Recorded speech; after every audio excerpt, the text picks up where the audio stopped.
Dans cette vidéo, nous allons comprendre comment écrire correctement une équation de dissolution. Exemple. Considérons le cristal FeCl3 solide. Ce cristal va se dissoudre dans l'eau, par exemple, en ions monoatomiques. Écrire l'équation de dissolution, sachant qu'un des ions est l'ion chlorure Cl-, aqueux, en considérant donc que l'on met ça dans l'eau. Comment doit-on faire? Eh bien, il s'agit d'une équation et on va regarder exactement tout ce qu'on nous donne. Tout d'abord, FeCl3 va être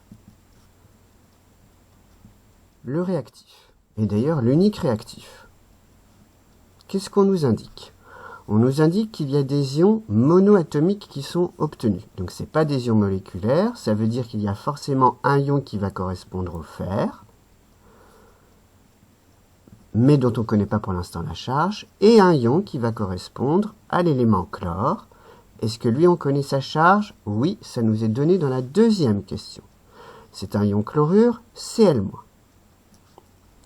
À ce moment-là, pour continuer, il faut appliquer les deux règles qui correspondent à une équation chimique, qui sont toujours les mêmes. Conservation d'une part des éléments.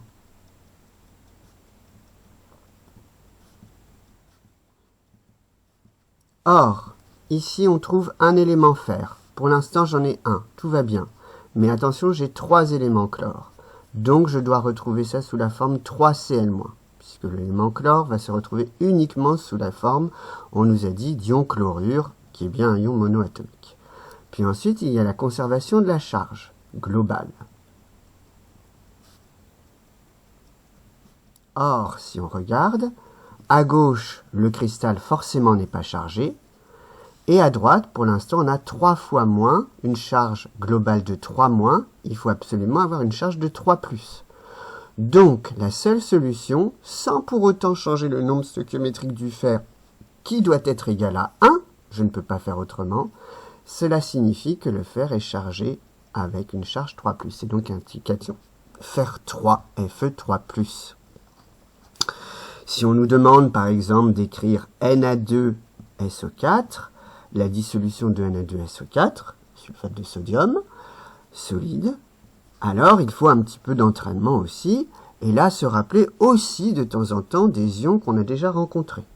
Donc le sodium, on va l'écrire pour l'instant sous cette forme, et SO4, il faut se rappeler que ça c'est un ion sulfate. Donc là il ne va pas s'agir d'ion monoatomique, mais d'un ion moléculaire. Il faut connaître cet ion, SO4-, qui est l'ion sulfate.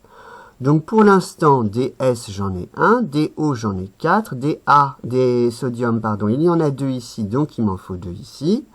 La charge globale vaut 0 ici, la charge globale doit être également égale à 0. Or l'ion sulfate, il a déjà une charge de moins, et donc il faut qu'il ait une charge de plus pour 2 Na, et forcément ce sera donc l'ion Na+, l'ion sodium. Voilà un autre exemple correspondant cette fois donc à la dissolution non plus d'un cristal qui va donner que des ions monoatomiques, mais vous voyez qu'ici c'est un cristal qui va donner un ion plutôt de nature monoatomique et un ion moléculaire, sachant qu'il faudra ici, dans ce cas particulier, 2 ions Na+, et un ion sulfate pour faire correspondre exactement les deux règles énoncées précédemment.